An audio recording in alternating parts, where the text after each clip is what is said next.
Column आपसे मिलकर खुशी हुई। मौजूदा चीफ जस्टिस अता बंदयाल साहिब बुनियादी तौर पर एक वफादार इंसान हैं। अदालत में आने वाले सियासतदानों से हुस्न सुलूक से पेश आते हैं। अदम एतमाद केस में जब बिलावल भुट्टो अदालत पेश हुए तो चीफ जस्टिस ने उन्हें एक जहांदीदा नौजवान कहा। शहबाज शरीफ को कहा कि आपके चेहरे पर संजीदगी में मुल्क व कौम की फिक्र का इदराक है। लगता है आपकी तैयारी मुकम्मल है।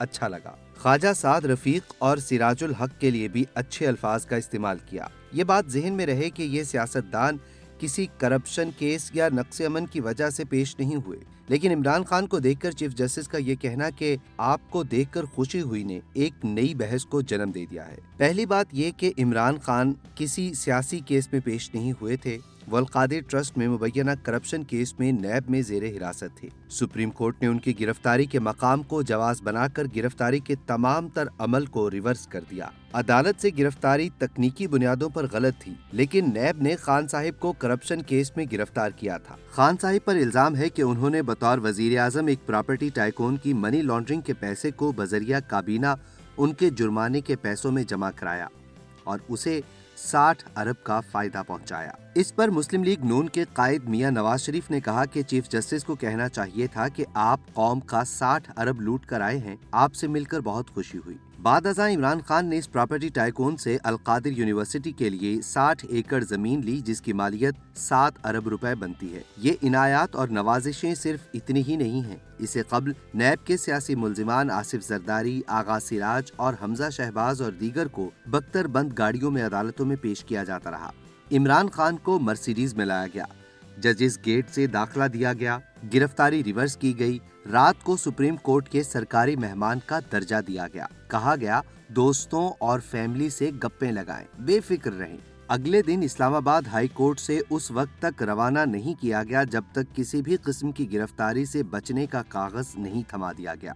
ये सब अमल 9 मई के स्याह वाकयात के बाद किया गया। जो काम 75 बरस में भारत जैसा अजली दुश्मन न कर सका, वो काम तहरीक इंसाफ के कारकुनों ने कर दिया। लाहौर में जिना हाउस यानी कोर कमांडर हाउस को जिस तरह तौहीन और तजलील के बाद जला दिया गया, जिस GHQ पर तालिबान हमला नहीं कर सकते, वो PTI के कारकुनों ने कर दिखाया। ये सिर्फ फौज के इदारे का तहम्मुल और बर्दाश्त थी, वरना क्या इन शरपसंदों को रोकना कोई मसला था? इसके बाद भी ऐसा प्रोटोकॉल देना जायज था? इतनी मराद देना क्या अदल का तकाजा है? मेरा अदालत उज़्मा से सवाल है कि क्या करप्शन के इल्जामात में मुलव्विस तमाम मुल्जिमान से ऐसा ही सलूक किया जाता है? क्या सबको हर तरह के मुकद्दमात से ऐसे ही बरी किया जाता है कि रियासत किसी भी कार्रवाई से मफलूज हो जाए? अदलिया सोसाइटी का तवाजुन है।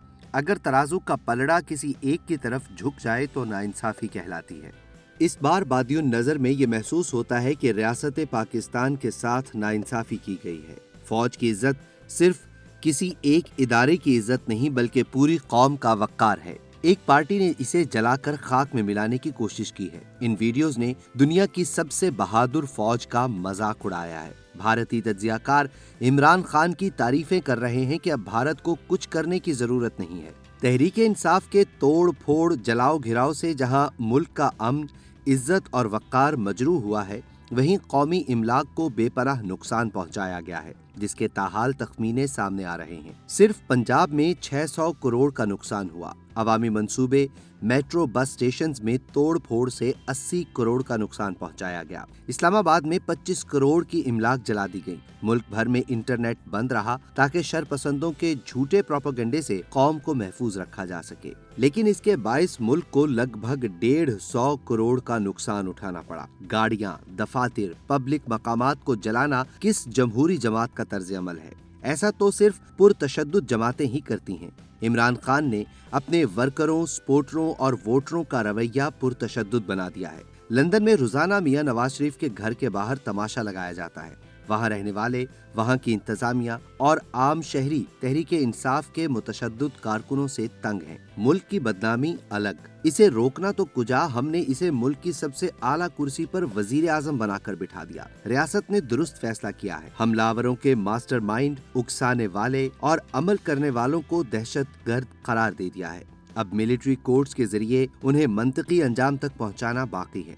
रियासत को काम करने दिया जाए। ये गलतियां दुरुस्त करने का वक्त है। दहशत पसंदों को किसी भी तरह का अदालती रिलीफ नहीं दिया जाना चाहिए। एक शख्स पेशी पर हजारों मुतशद्दिद कारकुनों को लेकर पहुंच जाता है। हुकूमत को सिक्योरिटी के लिए करोड़ों रुपए खर्च करना पड़ते हैं। ये लोग तोड़फोड़ करते हैं, पुलिस और सिक्योरिटी फोर्सेस पर हमला आवर होते हैं। ये माफिया से भी ऊपर जा चुके हैं। हर दूसरे दिन जिसका दिल चाहे अपने कारकुनों को सड़क पर ले आता है। ये लोग तोड़फोड़ करते हैं, सरकारी और प्राइवेट इमलाक को नुकसान पहुंचाते हैं। किसी का डर और ना मुल्क से मोहब्बत। मेरी पार्लिमान से गुजारिश है कि फौरी तौर पर कानून मंजूर किया जाए। जो भी लीडर अपने कारकुनों को लेकर पेशियों या धरनों पर निकले, सिक्योरिटी का खर्चा उस जमात से लिया जाए। जिस पार्टी के लोग तोड़फोड़ के जिम्मेदार हों, सारे पैसे उस जमात से वसूल किए जाएं। रियासत के अवाम का क्या कसूर है कि वो अपने टैक्सों से मुतशद्दिद सियासी जमातों की करनियां भरें? क्या अवाम के टैक्स का पैसा उनकी गुंडागर्दी की नजर कर दिया जाए?